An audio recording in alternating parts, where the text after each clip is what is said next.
Om Asato Ma Sadagamaya Tamaso Maham Jyotirgamaya Mrityormam Amritam Gamaya Avir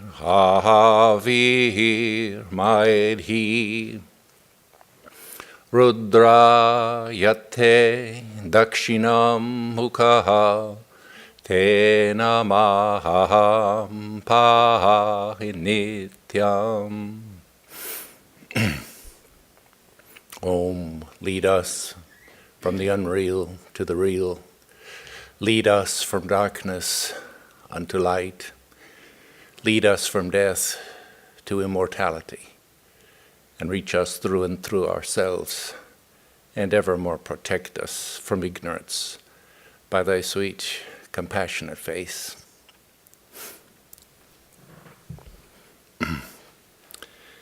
So my subject this morning is the spiritual significance of death.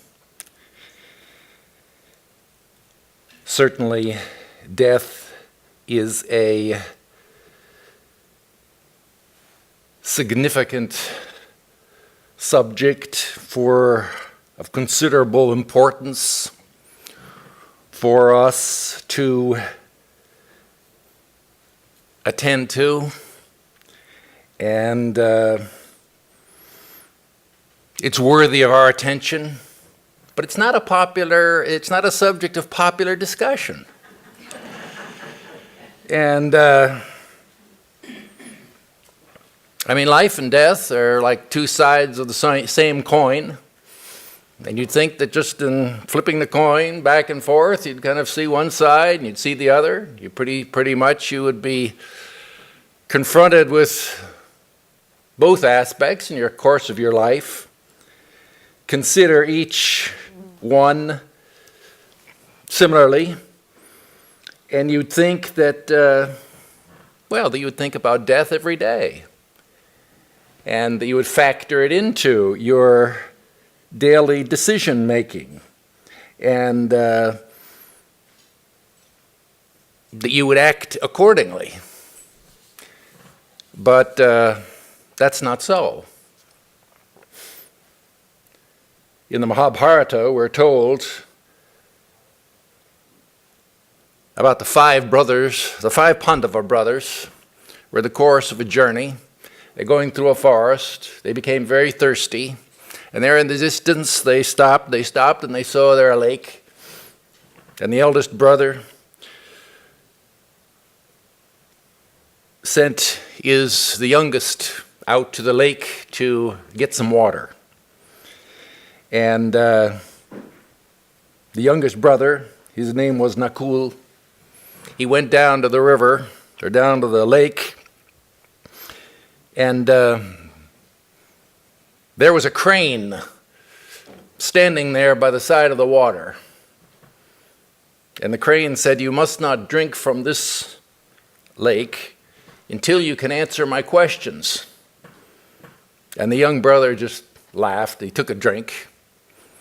And the crane said, "I told you." And Nakul dropped dead. Second brother came down. He didn't return. Time passed, and the second brother did not return. And the eldest, Yudhishthira, he sent the second brother down to the lake. The crane says, "You must not drink from this lake until you can answer my questions." And the second brother paid him no attention, drank from the lake, and fell dead. And the third brother, time passed, the third brother.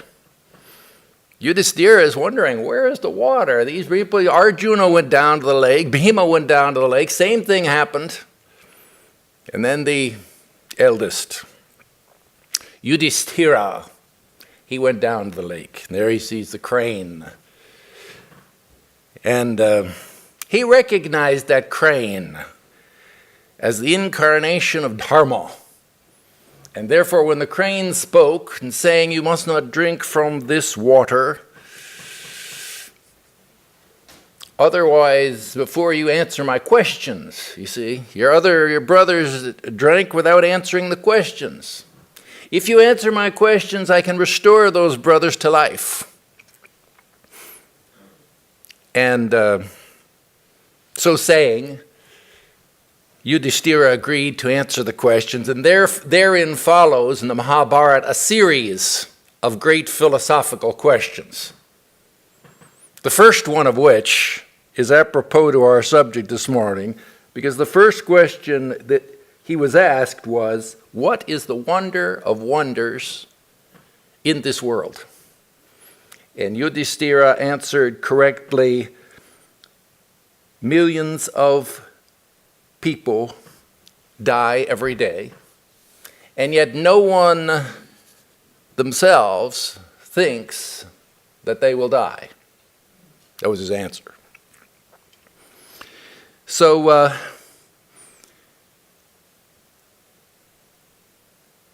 one reason that we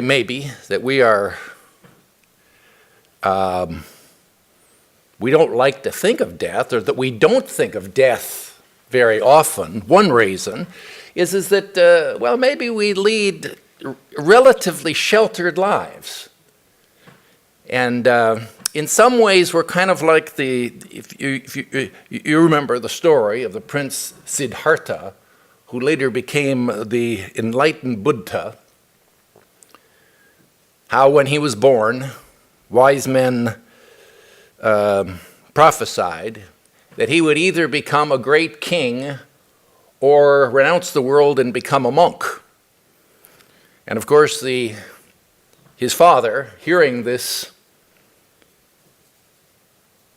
tried to make sure that it was the former, not the latter. And so he arranged things so that the young prince led a sheltered life. And he grew up in a beautiful pleasure palace, surrounded on all sides by beautiful gardens, and those gardens extended beyond a deer park, so around that. And so in this way, the boy grew up. And it wasn't until later on in his life, when he became a young man, that one day he just decided to go exploring. And with the help of his charioteer, Chanda, they just set off driving, and they drove through the paths and through the gardens and through the deer park and off into the nearby town of Kapilavastu.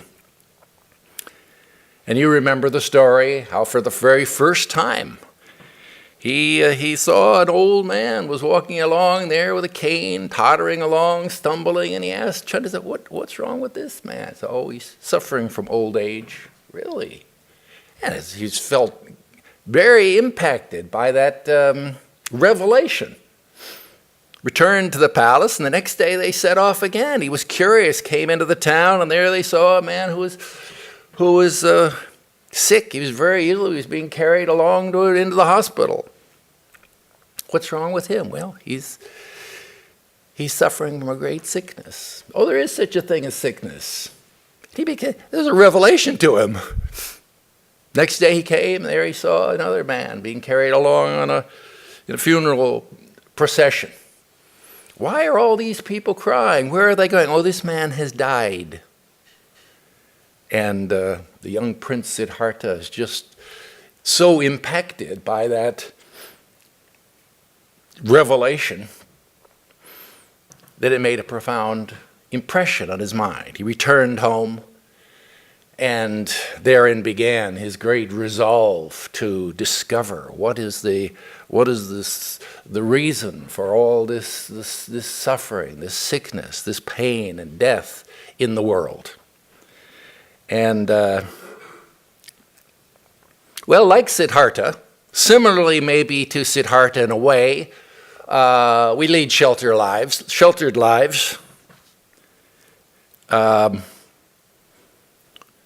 But unlike Siddhartha, we know full well about the existence of old age, disease, death, and suffering. But somehow we manage to avoid confronting that reality. And there's a famous Western psychologist. Her name was Elizabeth Kubler-Ross. She did a lot of work there talking about the psychology of death and dying. Of course, death is all about loss of life, and how people deal with that great loss. And as many of you know, as students of philosophy and religion, that she outlined those five, kind of a progression of stages of mind that we go through in any loss, whether it's small or great, of denial and bargaining and anger and depression, final acceptance. And the first stage there is what we're talking about right now, and that is that it's called denial. Denial means is that you know full well that something is true, and that you live and act as if it's not true. And that's an amazing fact. Living in denial. That's our condition here in this world of Maya. See, once there was a man who was traveling over hill and dale, came through a forest, climbing up a hill. He looked over his shoulder, and there he saw behind him was a tiger. And the tiger was stalking him, slowly walking. The man quickened his pace. The tiger, he looked behind, tiger was still behind him. He started to run. The tiger was running in pursuit. The man was desperate. He ran up the hill. He came to the edge of the hill. The steep cliff. He looked over hundreds and hundreds of feet down, all jagged rocks in the bottom. Tiger was almost upon him, so he just jumped over that cliff, grabbed a hold before he could fall. Just over the edge of the cliff, he grabbed hold of a little branch of a little bush that was growing out of the rocky side of the cliff, and there he, holding on for dear life of that little branch. And as he looked up, he saw the tiger looking over the edge of the cliff at him. And as he looked down, he saw hundreds of feet down, those jagged rocks beneath. And then something caught his eye right there in front of his face. There was that bush was like a wild strawberry. It was a strawberry growing right on that bush. And with his free hand, he reached over and he took that strawberry and he put it in his mouth. He's still holding on here. He put it in his mouth and goes, "Ah, delicious." So that's the old Zen teaching story. That's kind of our condition, that we're in the same condition. We're in the same predicament. Somehow we're distracted by trifling pleasures of the world. Some way we distract our minds. And we manage to live in denial. We don't want to face reality. So we go through these stages: denial, bargaining, anger. This is how we're dealing here with this impending loss. People don't want to face death. And on one occasion there was a man who, he was a very clever man. Well, he was kind of like an amateur magician. And he had he was so clever that he had learned how to reproduce himself to perfections so that he could kind of make carbon copies of himself that you couldn't distinguish from the original. Now it so happened that this man knew that the angel of death was looking for him. And he didn't know what to do. And he worried about it and he thought about it. Finally, he hit upon what he thought was a good plan. And when the angel of death appeared before him, what did he see? But he saw a whole series of 10 or 12 carbon copies of this man. Reproductions. Everyone looked the same. And the angel of death stood there trying to figure out which was the real man, was baffled. And so he left. He returned to heaven, had a consultation with God, got some advice from God, and then the next day he returned. And there, sure enough, there are all the duplicates standing before him. And the angel came before us, stood there, and he said, wow, this is an amazing phenomenon. I don't know who you are, but you are so clever. You're amazingly clever and resourceful to have done this. I'm very impressed.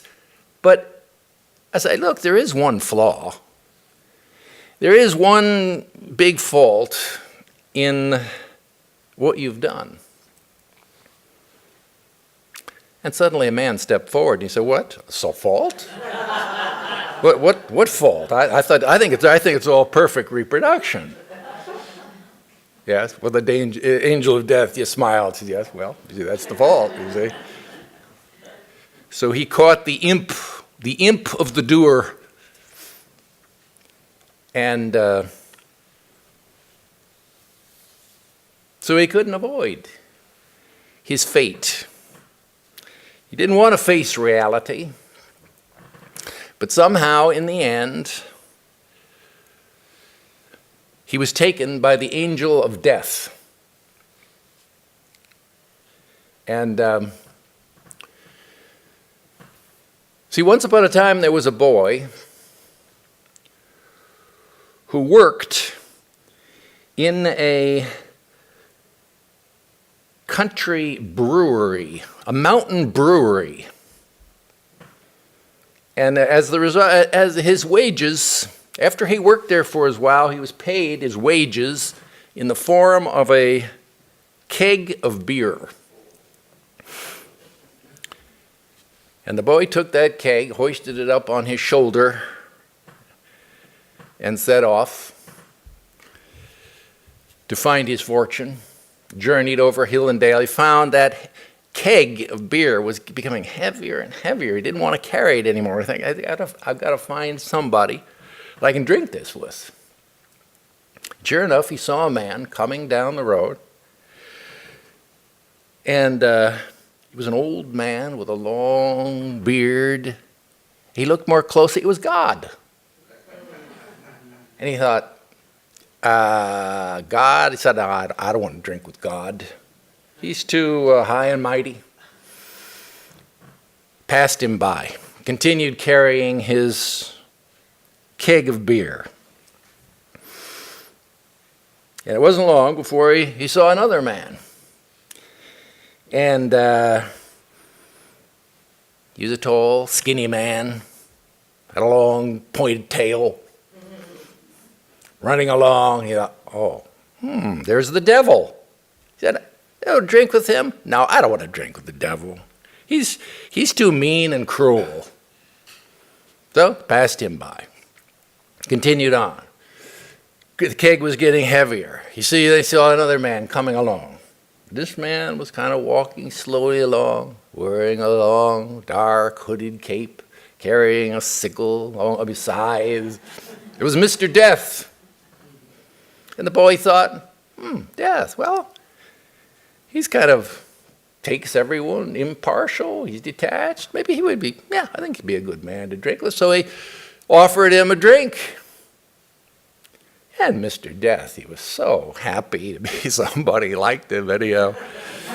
Give him a drink. He was so pleased that he offered the boy a boon. And the boon is that, from now on, that however much you drain from this keg, it will continually be full, never run dry. Not only that, he says, whatever you can, if you give this beer, sip of this beer to anyone that you give it to who's sick, who's mortally ill, and who's about to die, they will be restored. But by the way, he said, wait a minute, there's one condition on that. He said, if you do give it to someone, you should look first and see if I'm there. Because if I'm there, and if they are on their deathbed, maybe, if I'm at the foot of the deathbed, then you can give the beer, maybe they can be restored. But if I'm at the head of the bed, then that means I've already claimed them for my own. You can't give the beer. So with that, Mr. Death gave him the boon. And the boy went on his way, and it wasn't long before he was famous. In that kingdom, he'd gone around, he had saved many lives. And cured people who were ill and dying. Well, it so happened that the king of the land, he had a daughter. And the princess, she fell ill. And she became worse and worse. The doctors came. They couldn't do anything for her. The king was desperate. He heard tell of this boy. And he had the boy brought to him, told him the princess was deathly ill. Please take a look at it. Boy goes into the room. There she is lying on the bed. And the boy immediately notices that Mr. Death is standing at the head of the bed. And so he turns, or he came out, he said, "I'm sorry, Your Majesty. I've helped many other people, but I can't do anything. On this occasion, I can't help. I can't do anything." And the king pleaded, and he pleaded. And he said, "Oh, I'll give you half my kingdom in as reward. I'll give you a mountain of gold, and I'll give you my daughter's hand in marriage." And the boy thought, well, that sounds like a pretty good deal. And the princess is very beautiful. And I'll try again. So he went back into the room. And there he stood there, and he saw that Mr. Death waiting and waiting for her to breathe her last. He himself was dozing there by the side of the head of the bed. He was dozing off. The boy watched very closely, and sure enough, Mr. Death dozed off to sleep. And as soon as he did that, the boy quietly went over. He turned the bed around. And Mr. Death is now at the foot of the bed. It's okay to give the beer. He gave the beer to the princess. She took it, she opened her eyes, and she revived. And she got up, he walked out. The king was so happy. Everybody began to rejoice. But Mr. Death was very vexed, very annoyed, very angry with the boy. He said, "You tricked me. And now you, yourself, will have to die in her place." And the boy said, "Yes, well, okay. At least let me say the Lord's Prayer first." "Okay," said Mr. Death, "say it." The boy said, "Well, maybe I'll wait." And he said, "Wait." He waited. He waited and he waited. And, of course, time passed. And he thought that he'd tricked death. Well, one day, as He fell asleep at night. He went to bed. He fell asleep at night. What could Mr. Death do? Well, the boy fell asleep at night. Mr. Death comes in late at night. He wrote something on a piece of paper and tacks it to the foot of the bed, the boy's bed.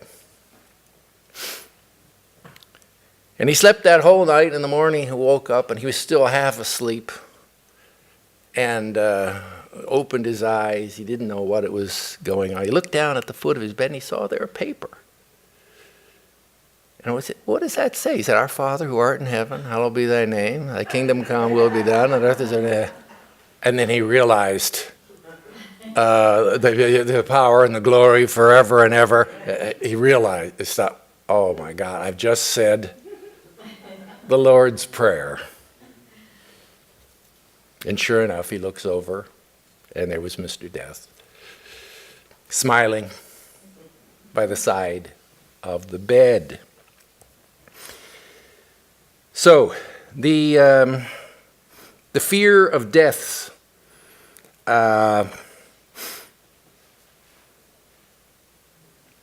Kubler-Ross tells us about the different stages that we go through naturally, psychologically, in the course of the dealing with the fear of death.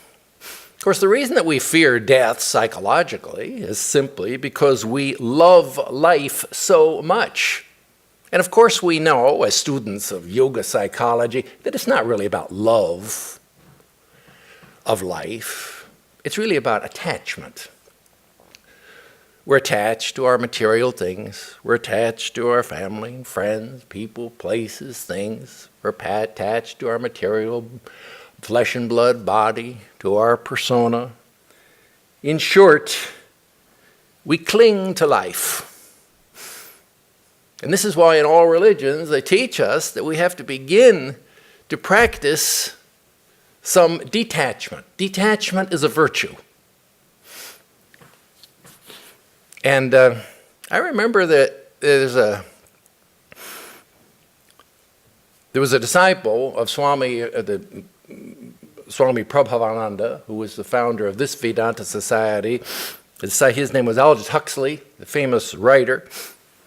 He used to live in the Hollywood Hills, and he had there was a brush fire. And the fire burned down his house on one occasion there. His whole house burned. Now the house was, rebuild the house, that was replaceable. But what was not replaceable was within the house, was his personal library of like 4,000 first edition volumes with dedications by the author, hundreds of unpublished manuscripts, thousands of letters from famous authors and people around the world, and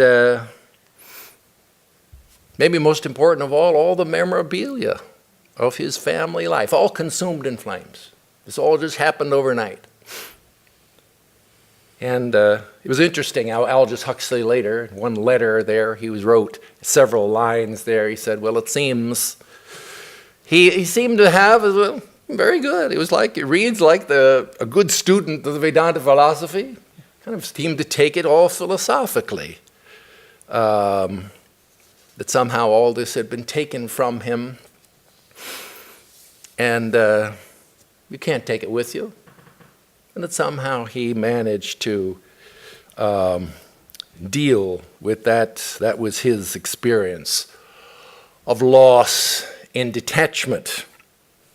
Well, my subject this morning is the let's leave all this aside. We're gonna leave all this talk of death and dying.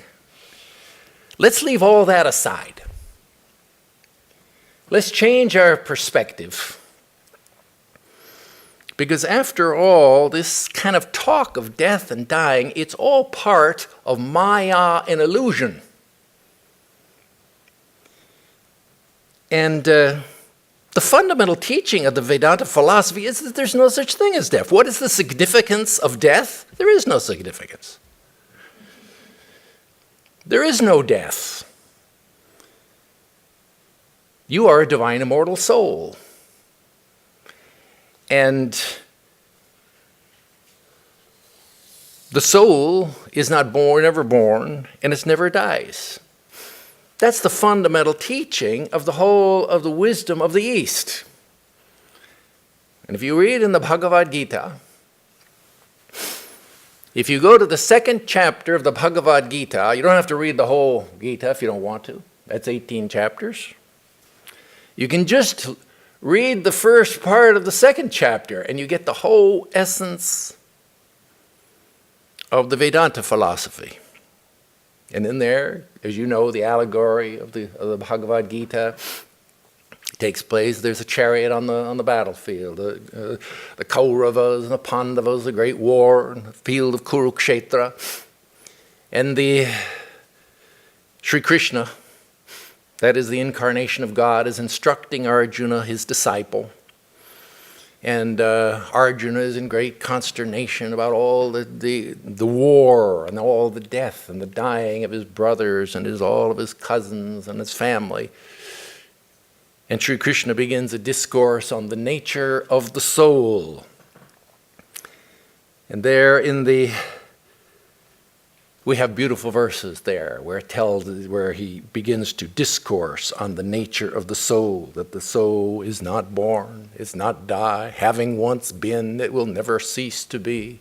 Achedyoyam adahyoyam akledyo shosheva cha nitya sarvagata sthanur achaloyam sanatana, it cannot be cut by. They're talking about the soul, that is our self, the Atman within us, our true self. It can't be cut by a sword. It can't be dried by the wind. It can't be wet by rains. It can't be burned by the fire. The soul, the self of man, that is our self, who we really are, that we're unborn, we're undying. Having been, we can never cease to be. This is the doctrine here of the immortality of the soul. The fundamental teaching of the Vedanta philosophy, the divinity of man, the immortality of the soul. And you remember how there's an incident that's recorded in history, discussed by Swami Vedarupananda in one of his lectures, about an encounter between Alexander the Great Macedonian, well, he was the emperor of all of the known world at that time, and he was the ruler of Persia. He was the pharaoh of Egypt. He conquered the whole of the known world, and now he was setting, after years of marching, he had now come to the Indus River Valley. And he was looking across the rivers to his next field of conquest, that is the Indian continent. And there on that occasion, camping on the eve of the invasion, he met in the forest, he met a sage, that is a sannyasi. He was a Digambara sannyasin. That means he didn't have any clothes. Maybe he just had a little loincloth sitting there on a flat rock meditating. And Alexander the Great, he was fascinated by this. He came over. He had some translators with him. who could speak in the dialect. This took place in Takshila, which is in northwestern today, is in northwestern Pakistan. And he asked the man, began to dialogue with this man, and the sannyasi began to discuss philosophy. And Alexander the Great, of course, he was a student in his earliest youth. He had been a student of Aristotle. And so he was very well versed in philosophy. And he was fascinated to hear the teachings of the Indian sage. And he says, "Sir," he said, "revered sir," he said, "please, you're such fascinating. I'd love to have more dialogue with you. Please come with me, return with me to Persia, to my palace." And the sannyasi smiled, declining the invitation. "Oh, no, you have Alexander," he insisted. No, you have to come. Yes, you don't. I will give you gold. I'll give you precious jewels. You'll have many disciples there if you came with me. Sannyasi, "No, that's okay. I don't want to go." Then the Alexander the Great, standing on his great authority as the emperor of the known world, he said, "What?" He said, "I invited you to come. Of course you will come. If you don't come, I'll have you executed." And then the sannyasins, so we're told in these old historical accounts, began to laugh. And he laughed and laughed. And then he began to recite those verses in the Bhagavad Gita in the 2nd chapter. That I am a divine, how can you kill me? What an absurd idea. That I was never born, that I can never die, swords cannot cut me, fire cannot burn me, that I am a divine, immortal soul. And, well, as the story goes, Alexander was so impressed by the character of that sannyasin that that ended his quest for empire, and he returned to Persia.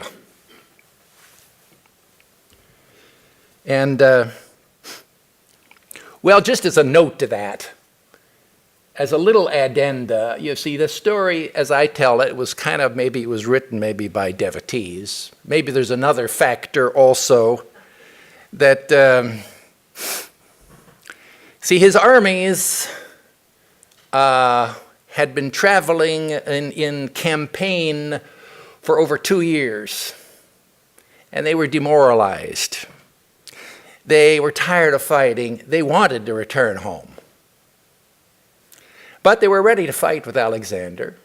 And in fact, they crossed through the Indus River Valley into India. And on the eve of the day of battle, they were prepared for a great battle. And on that morning, the army did march with all of the soldiers in their armor, a formidable army that had conquered the world. And as the sun rose and they began their march, they felt the earth was beginning to tremble. They said, "What is this?" Trembled. Went about half minute, feels like an earthquake. The earth is trembling more and more, begin to shake. They think it's a terrible earthquake. The whole army is beginning to. They look through the trees, the sentinels. They look from far off and through the trees, and they see this is the army of the Maharaja, where they were like thousands of war elephants coming towards that was the answer of the Indian Maharaja. He was just the first of the Maharajas, and he'd heard tell that they could marshal from 3,000 to 6,000 war elephants as they go through. So that That was the turning point. That was another turning point, a reason why he returned to Persia. So, but let's come back to the story. Let's come back to the story of the sage. The sage says, he laughs. He said, no, I am a divine immortal soul. I am not born. I do not die. And you may ask the question, why is it, how can he make this assertion? What is the reason why? Why is it that the soul, the self, that is the Atman, our true self, our true being, how is it, why is it that it is that we are unborn, that we can never die? Why is it that we are immortal? What are the reasons what are the reasons we can give to convince ourselves, and others maybe, that we are immortal? And here the answer to that is simple. The answer to that is there are no reasons. There's no arguments for it. Why? Because this is an axiom.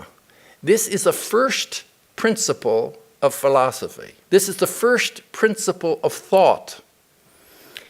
And there are axioms, right? And they're like Euclid's geometry. You begin with the axioms. The axioms are, everything is proved by reference to the axiom, but the axiom itself is an indubitable proof. It's a self-evident truth. It is that principle from which everything else is derived. It itself is self-affirming. It's like you say, what is the shortest distance between 2 points? A straight line. Well, how can you prove that? Well, it's obvious. You don't need a proof for that. It's an indubitable proof. It's an axiom. Why can't you say these are like the laws of logic? There are certain laws of logic which we can't even question. We can't even think of questioning. How you could say, why can't you can't have two people at the same place at the same time. How is that possible? No, it's obvious. It's an indubitable truth. It's an axiom. So Vedanta philosophy begins with this axiomatic truth that you are the Atman, you are the self, you are a conscious being, you are you see, you have to admit that there's everything in the universe you look and see, you've got to admit two things. You've got to admit consciousness, and you've got to admit being. And you can't have being without consciousness, and you can't have consciousness without being. They're two eternal principles. And you can't imagine being becoming non-being. I mean, that's illogical. You can't imagine something which is conscious to becoming not conscious. That's just logic. In other words, if a thing really exists, if it really does exist, then it can never begin or never end. That is, it's a thing in itself. It's an eternal thing. That's like the universal form, Plato's forms, the universal forms. They are eternal things. They can never begin. They can never end. Why? Because they're things in themselves. They're real. That's what it means to be real. And we ourselves, if we look forget about philosophy, we look in our own mind and heart, we know that the first principle is that we have to admit the reality of our being. We have to admit the reality of our conscious being. I am that I am. I mean, I have to admit that I exist. That's the first principle of philosophy. I have to admit that I have being, that the being exists, and that I have to admit that I am real. Being and reality. You can't have something being there without the subject. It's a subject and the object. And in Vedanta philosophy, the being and the consciousness are not two principles, they're really one. The being is consciousness. Consciousness is being. That's why when we say we have to admit that we are conscious, that's the Cartesian cogito, we admit that I am conscious. But Vedanta goes further and says, not only are you, if you are conscious, that you as a conscious being, it's not just that you are conscious, you are consciousness. The consciousness is the being. And that consciousness is the substance of your being. And that you can never, as a real being, you can never pass into non-being. Because, well, that's just logic, right? You can't have non-existence couldn't exist. How can you say that non-existence exists? It doesn't.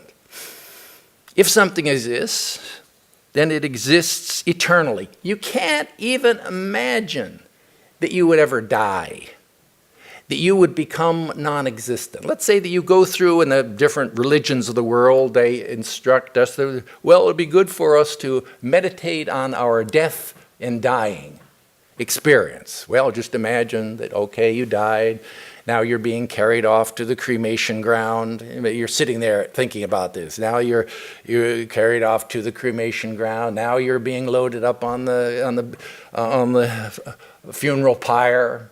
Now they're chanting around your corpse, and now they're lighting the fire, and you're being consumed in flames.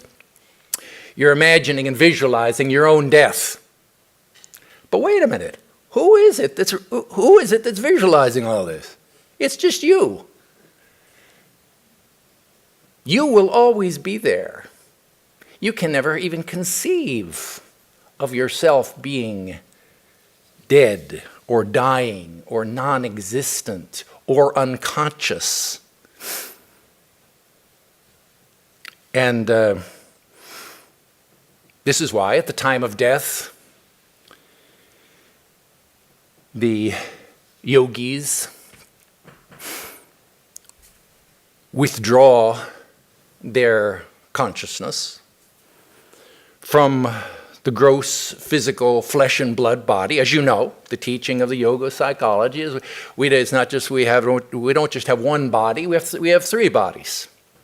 There's a gross body, the subtle body, and the causal body. At the time of death, the yogi will withdraw his consciousness from the flesh and blood, gross physical carbon-based life form here, and withdraw into the subtle body.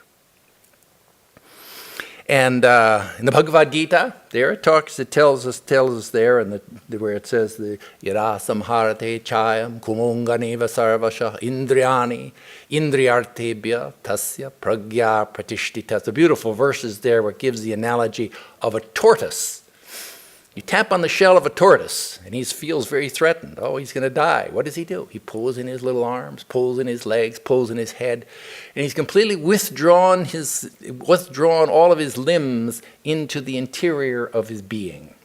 Similarly, it is the yogi at the time of death withdraws his consciousness. And I say the yogi, this is how all people die. Says the yogi does it intentionally. He does it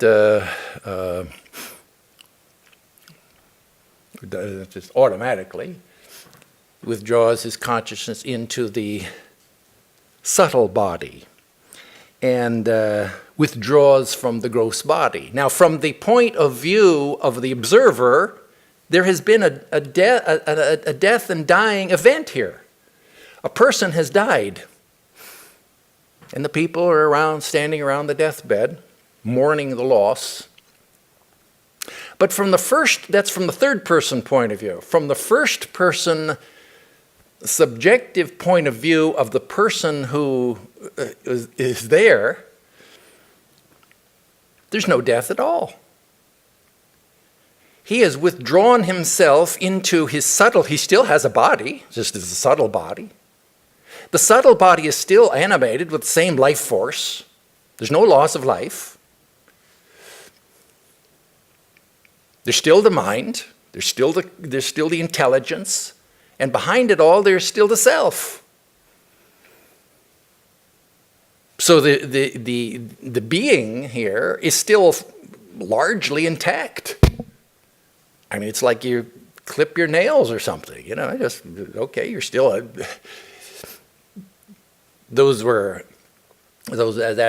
the gross exterior shell of your being. And the Gita there, of course, it compares it to like your body, flesh and blood body. It's like a suit of clothes. Just you take off the one clothes, put on other clothes that are new. So it is that, so there's no death at all. The yogi is just transitioned and withdrawn into the center of his being and has moved into a different dimension. Well, the fact is that all of us have had experiences where we have suffered the loss of a friend or of a loved one, and we felt grief, and we felt bereavement, and this is so natural. And even the saints and the sages, they feel when they lose someone that they love, they feel grief and they feel bereavement. And if you read in the life of Holy Mother, who you remember how in the death of Sri Ramakrishna, who was the founder of this lineage, when he finally entered into Mahasamadhi, and that she was so devastated, and she was so stricken with grief.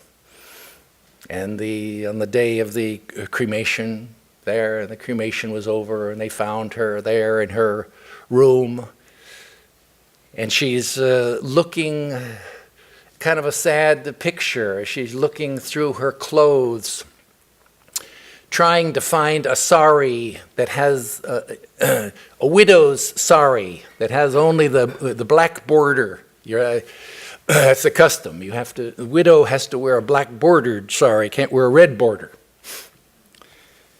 And so here she is stricken with grief, weeping, crying.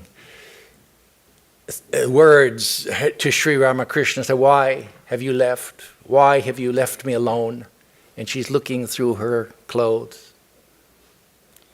And then she hears the disembodied voice of the Master. That is, she had this kind of auditory vision. And in the voice, it said, Sri Ramakrishna is speaking to her. And he says, "What are you doing?" He said, "You're not a widow. Why are you looking through these clothes? I'm not dead. I have just gone from one room to another. I've just passed from one room to another." And so like that, she heard those words. It gave her great peace and great comfort. And in fact, from then on, we're told in the biography, from then on we see that the Holy Mother did not show any outward signs of grief and mourning. She continued to dress as before, and with the assurance that the Master was still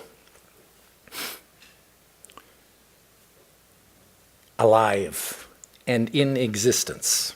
So this is the conclusion of the Vedanta philosophy, that the fundamental teaching of the Vedanta philosophy about death, that death is nothing but a threshold crossing. And that really speaking, there is no such thing as death. And that you are a divine immortal soul. And that you were never born, and that you will never die. And that when you hear friends and loved ones who have passed away, that it's helpful for us to think that they have just gone from one room to another. Om Dio Shantihi Antariksha Shantihi Prithvi Shantihi Apa Shantihi O Shadaya Shantihi Vanaspataya Shantihi Vishwe Deva Shantihi Brahma Shantihi Saravam Shantihi Shantireva Shantihi Sashame Shantiredhi Om Shantihi Shantihi Shantihi. Om, peace is in heaven, peace is on the earth, peace is in the sky and in the waters. The herbs and plants and trees are full of peace. The gods are peaceful. May this eternal universal peace enter our souls and beings. Om, peace, peace, peace be unto us all.